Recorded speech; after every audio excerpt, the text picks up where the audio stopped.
Merhabalar, kanalıma hoş geldiniz. Ben Yüksel. Bu videoda bu harika çantayı anlatmaya çalışacağım. Ben çok beğendim.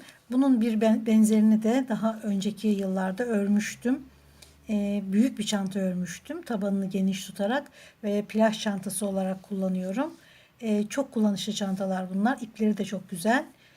Şöyle ortadan başlanıp taban, şu kısım taban, aynı şekilde desen hiç değişmeden yukarı çıkılıyor ve bütün olarak desen hiç değişmeden çanta bitiriliyor.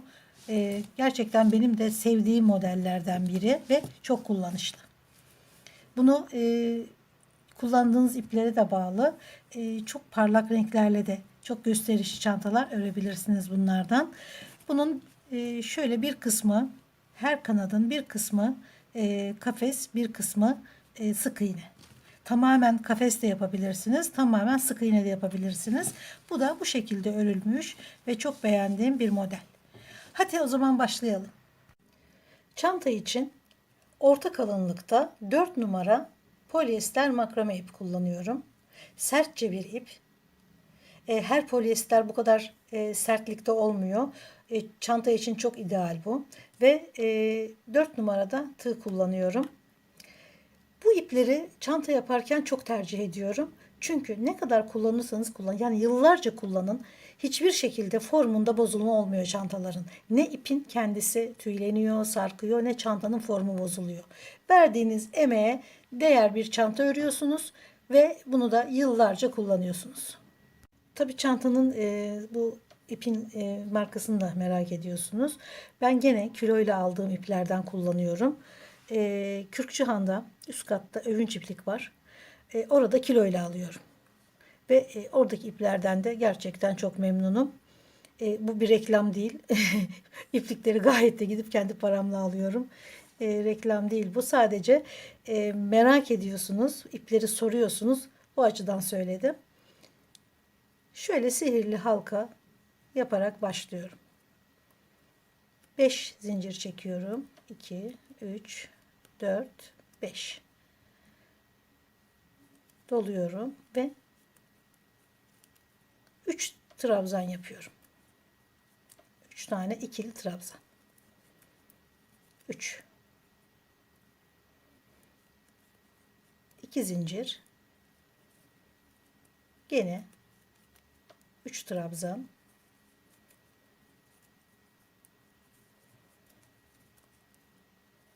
2 zincir. 3 trabzan.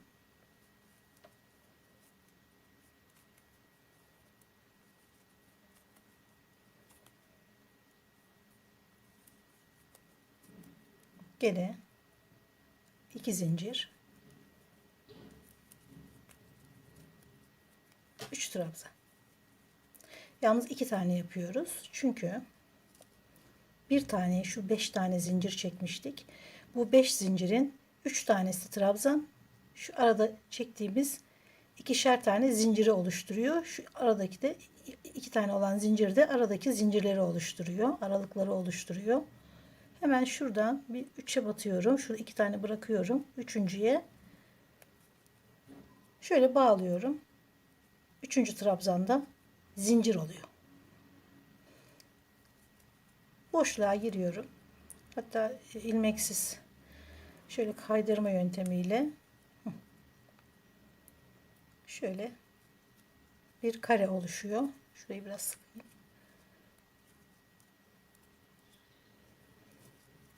Şimdi gene 5 zincir, 2, 3, 4, 5 zincir doluyorum. 2 trabzan. Şimdi başlangıcı ördük. 3'er trabzan, 4 tane yaptık. 4 bölümde. Şunlar çantaların duvarları. Bunlar bu şekilde büyüyerek yükselecek ve her bir tanesi yarısı kafes, yarısı trabzan olacak. Şimdi ikinci sırada hemen kafes ve trabzana başlıyoruz. 2 tane trabzan araya yaptıktan sonra bir zincir doluyorum. Şurada değil, bunu atlıyorum. Bu ilk kafes. Çantanın ilk kafesi oluyor. Diğerine bir tane daha, 2. 2 tane de boşluğa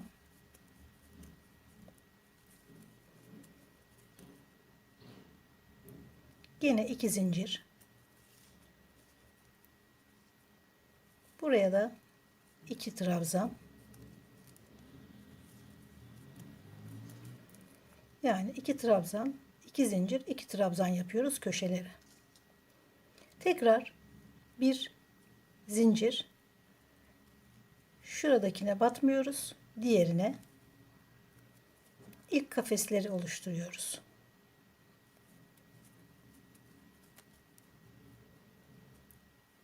Bakın kafesler oluşuyor. 2 2 de araya 4 trabzan, 2 zincir, gene 2 trabzan,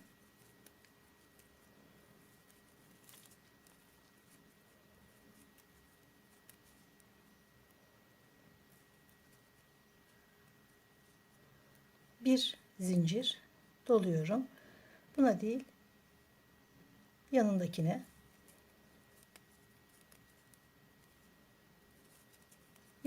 bir tane daha ve boşluğa 2 tane daha trabzan. 2 zincir doluyorum.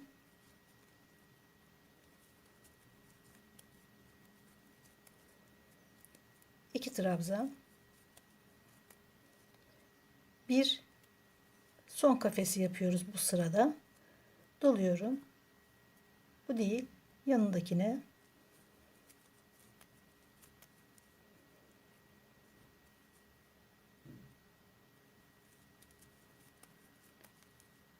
şurada bir tane vardı. Boşluğa bir tane yapıyorum trabzanı ve burada şuradaki zincire şu 2 taneyi bırakıp diğerine bağlıyorum. Burada da aynı sayıda 1 2 3 4 trabzan oldu. İlk kafeslerimizi de yaptık. Şimdi boşluğa geçiyorum.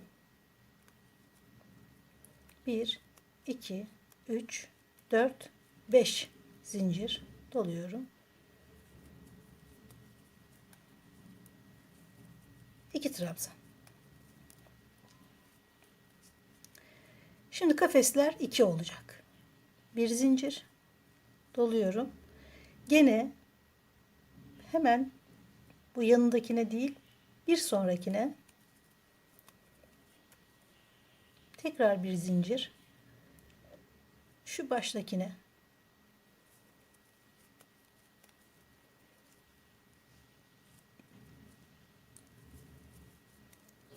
bundan sonrası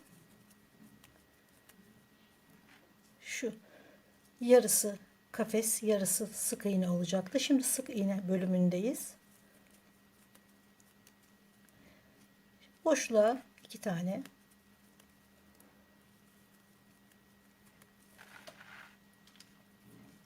iki zincir, gene 2 trabzan,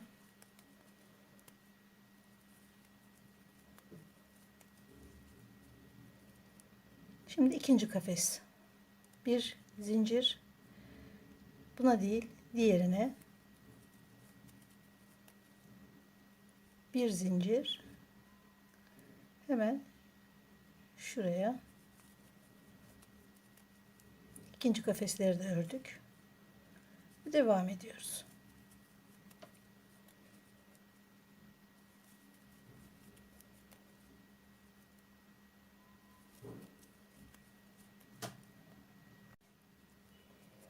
Boşluğa 2 trabzan,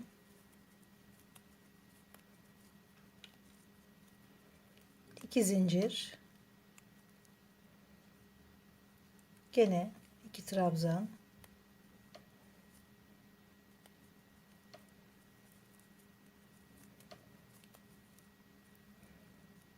Bir zincir doluyorum.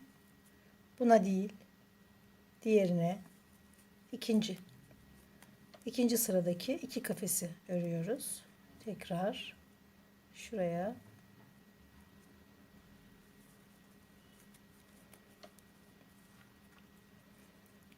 şimdi sık trabzan bölümünü örüyoruz. Gene boşluğa 2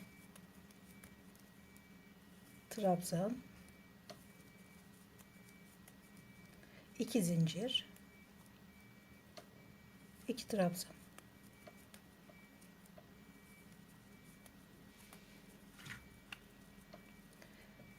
Bir zincir doluyorum.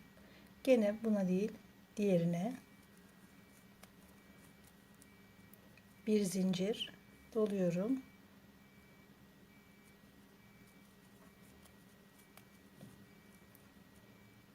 Şimdi trabzanlar.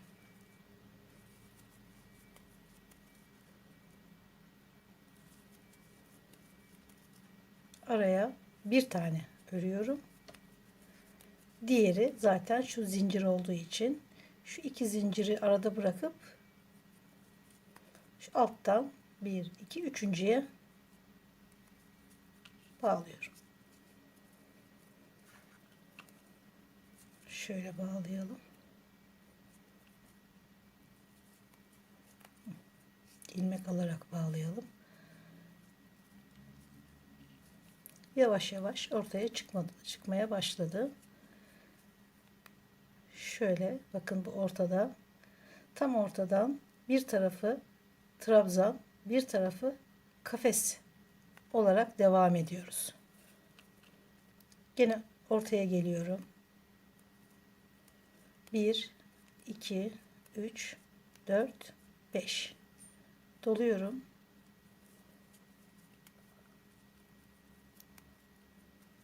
İki trabzan.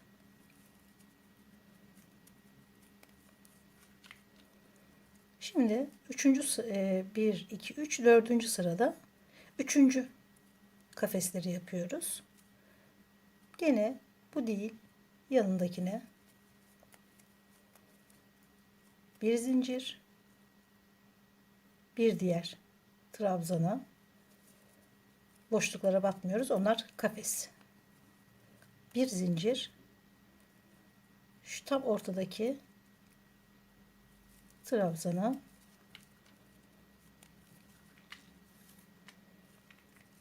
ve bundan sonrasını trabzan,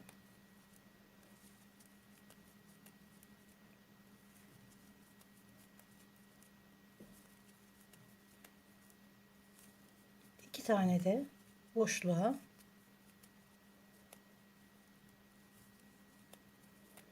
iki zincir,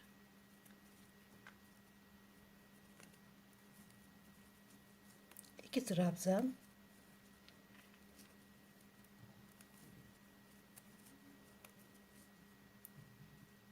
bir zincir, şuraya değil, yanındakine bir zincir,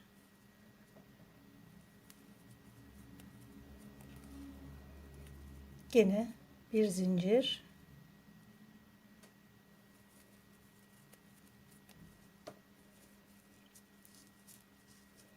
bakın, bir kısmı trabzan, bir kısmı kafes olarak bu şekilde çantayı genişletiyoruz. Şu ördüğümüz çantanın tabanı. Sonra bir 28 santim kadar bunu öreceğiz. Sonra duvarlarını örmeye başlayacağız. Bilmiyorum, daha devam edeyim mi? Çünkü bu yapacağımız sürekli sayıları arttırarak, yani 3'tü 4 olacak. Sonra 5 olacak, 6, 7, bu şekilde büyüyecek. Bu trabzanlar sayıları da aynı şekilde hep şuralardan, şu köşelerden büyüyecek. Artacak yani sayıları. Bir tane daha öreyim. Şimdi yeni başlayanlar olursa onlara da yardımcı olmak istiyorum çünkü. Yoksa bilen daha ilk görüşte modeli anlar.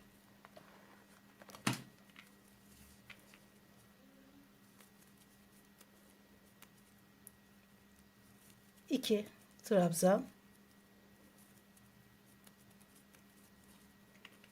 2 zincir,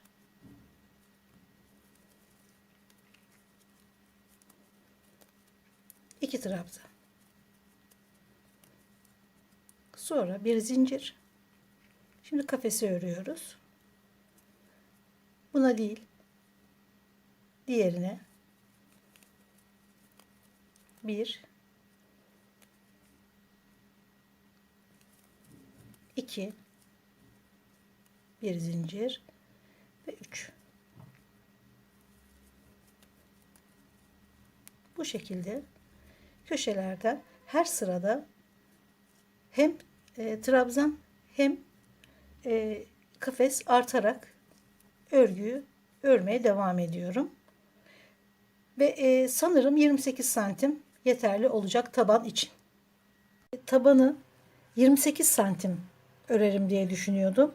Sonra vazgeçtim. 25 santimde bıraktım. Şöyle göstereyim. 25 santim. Daha önce benzeri bir çantayı 28 santim ördüm tabanını.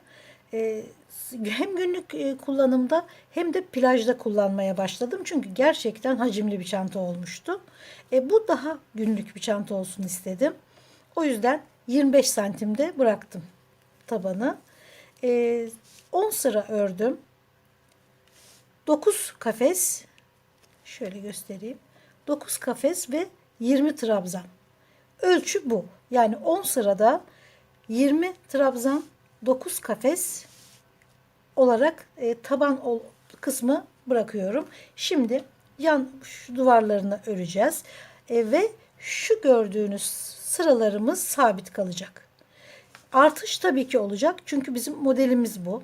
Köşelerden sürekli artacak. Fakat bu artışları şu ortalarda yapacağımız eksiltmelerle, yani 2 tane buradan artıyor, 2 tane buradan artıyor. Her sırada 4 tane. Bu 4 taneyi şurada yapacağımız 4 eksiltmeyle sabit, sayıları sabit tutacağız. Çanta bitene kadar şu gördüğünüz buradaki 20 trabzan, 9 kafes sabit kalacak. Şimdi yan duvarlar çıkarken eksiltme nasıl yapılıyor onu yapalım. Yine aynı işlemi yapıyorum. Boşluğa geçiyorum. 1, 2, 3, 4, 5 zincir.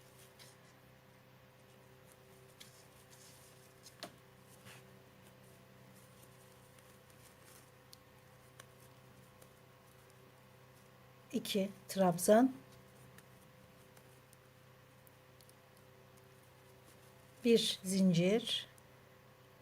Gene buna değil, diğerine tabanı örerken nasıl ördüysek bu şekilde devam ediyoruz. Şu eksiltme yerine gelene kadar.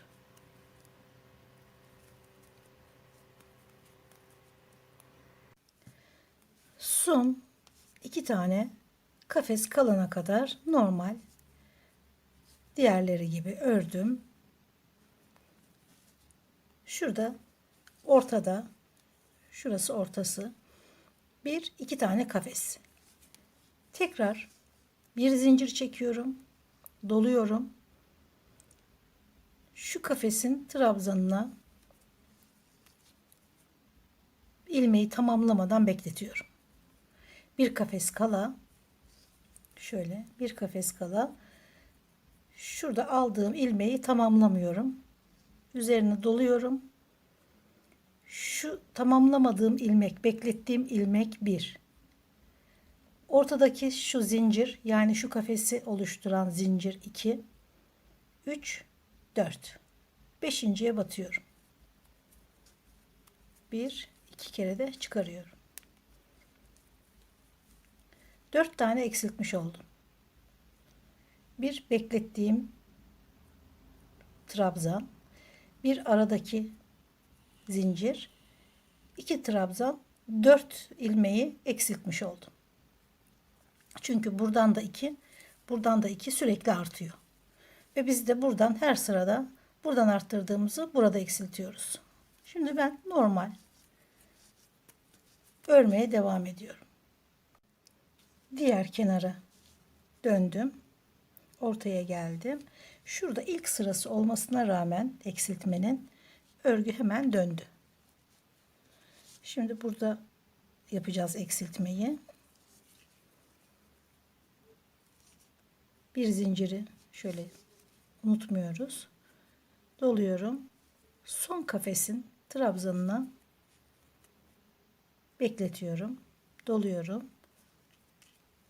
Gene bu beklettiğimiz eksiltmenin birinci ilmeği. Şu zincir aradaki ikinci, 3, 4 ve biz beşinciye bu şekilde eksiltiyoruz. 4 ilmek daha eksilttik. Burada yaptıklarımızı burada eksiltiyoruz. Arttırdıklarımızı şuralarda, buralarda eksiltiyoruz. Ben şimdi diğer sıraya kadar gene örüyorum.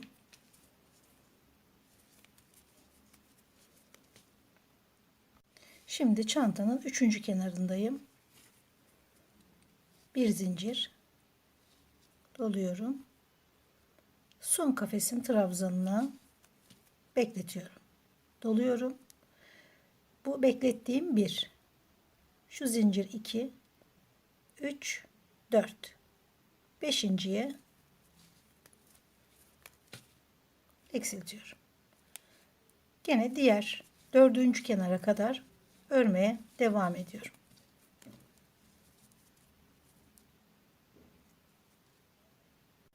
Son kenardayım eksiltmek için. Bir zincir doluyorum. Son kafesin trabzanına bekletiyorum ilmeği. Gene doluyorum. Şu birinci eksiltmeydi. Şu zincir ikinci. 3, 4. 4 tane ilmeği eksiltiyoruz. O yüzden beşinciye bu şekilde bitirdik.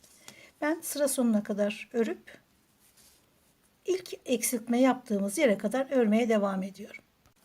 Bir üst sıraya çıktık. Normal ördüm. Ortaya geldim. Şu son kafes, bir zincir, son kafesin hemen önündeki trabzana bekletiyorum. Gene bu beklettiğim ilmek 1. Şöyle de göstereyim. Şu 1, 2, 3, 4. Beşinciye şuraya doluyorum. Beşinciye batıyorum. Sonra örmeye devam ediyorum. Diğer sıranın ortasına kadar, şu eksiltme yerine kadar örüyorum. Diğer kenara geldim. Eksiltme yerinde bir zincir doluyorum. Son kafesin hemen önündeki trabzana bekletiyorum. Doluyorum. Gene bir eksiltme, şu yaptığımız yarım trabzan beklettiğim 2 zincir, 1, 2, 3, 4. Beşinciye batıyorum. Şöyle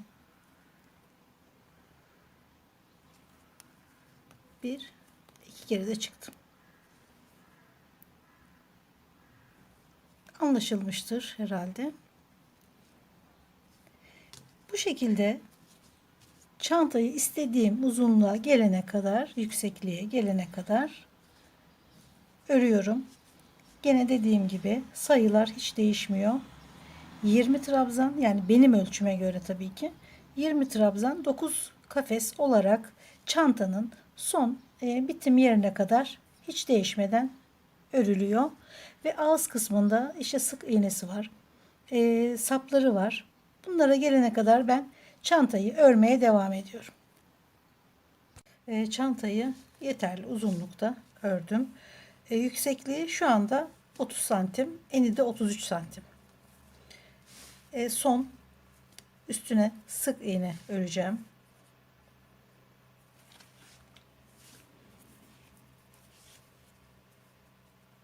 İçine şu en yüksek tepesindeki boşluğa 2 sık iğne. Sonra her trabzanın üzerine birer kere batıyorum ve aralığa. Bir trabzanın üzerine bir aralığa. Bir trabzanın üzerine bir boşluğa. Bu şekilde şu ortaya kadar geliyorum. Ortada şu son kafes kalana kadar trabzanın üzerine de sık iğne yapıyorum. Sonra son kafesin bir ilmek alıyorum. İlmeği tamamlamıyorum. Bekletiyorum. Şöyle. Sonra hemen yanındaki ilmeğe batıyorum. Üçünü birden alıyorum. Bu şekilde. Gene örmeye devam ediyorum.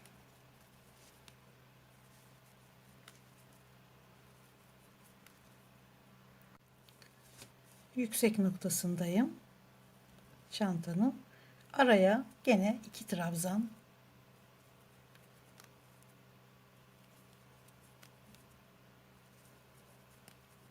Boşluğa. Trabzana. Gene ortaya geldim. Son kafes. Bekletiyorum. Sonra şu yanındakine hepsini birden alıyorum ki buradaki şu daralan geliş aynı şekilde son noktaya kadar devam etsin. Yoksa şurası açık kalır eğer düz örerseniz. Çirkin durur burası. Mutlaka şu toplama yaptığımız yerleri son sırada bile yapmamız gerekiyor. Şu eksiltmeyi bir daha örelim. Son sık iğne sırasındaki son kafese ilmeği alıp bekletiyorum. Bir de şu hemen dibi, şu eksilttiğimiz değil, onun yanındaki ilmeği de batıyorum. Şöyle iki taraf karşılıklı 2 ilmeği eksiltmiş oluyoruz. Şurada ördüğümüz 2 ilmeği burada da eksiltmiş oluyoruz. Şimdi zaten sık iğne de bitiyor. Saplarını öreceğiz. Sapını örmek için sık iğneyi bitirdim. Şu ortada 2 tane sık iğne yapmıştık boşluğa. Onun ilkindeyim. Şu ilk sık iğnedeyim. Şu ikincisi boşluktaki. Şimdi ben bunun üzerinden yeterli miktarda zincir çekeceğim. 54 santim zincir çektim. 85 zincir oldu. Tabii ki bu benim elimle alakalı. Şöyle diğer hemen yapayım tekrardan. Şurada 2 sık iğnenin üzerinden zincir çektim. 85 adet geldim. Şuraya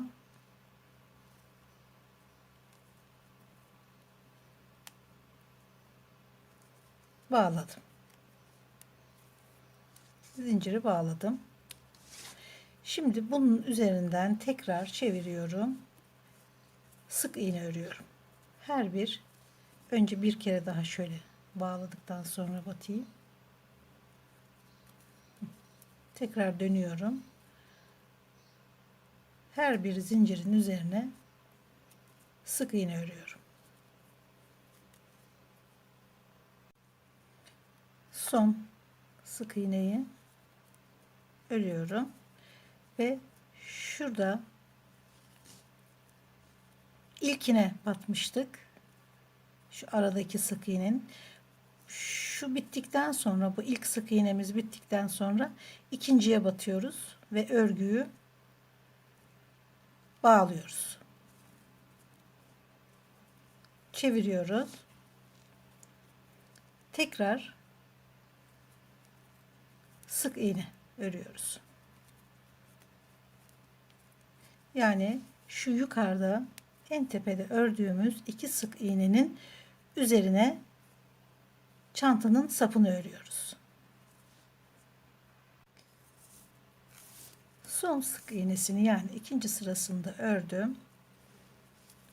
Şurada dönüşte nasıl şu boşluktaki ikinci sık iğneye battıysam, dönüşte de şurada başlamıştık.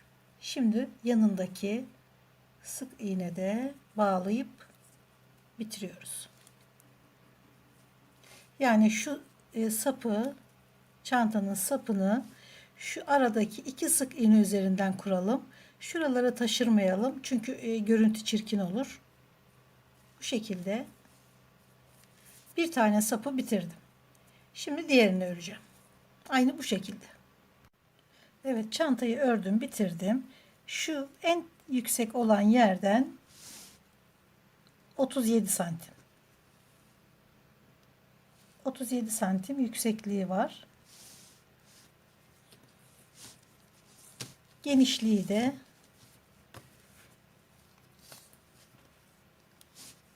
36 santim. Orta boyda güzel bir çanta oldu. Çok hoş, dekoratif. Şöyle göstereyim. Şu ağız kısmına böyle çıt çıt da dikebiliriz. Ya da en son şu sık iğneyi yaparken birit yapıp şuraya bir dekoratif bir düğme de yapabiliriz. Bu size kalmış. Ben sadece bir çıt çıt dikeceğim. Ve çantamız hazır.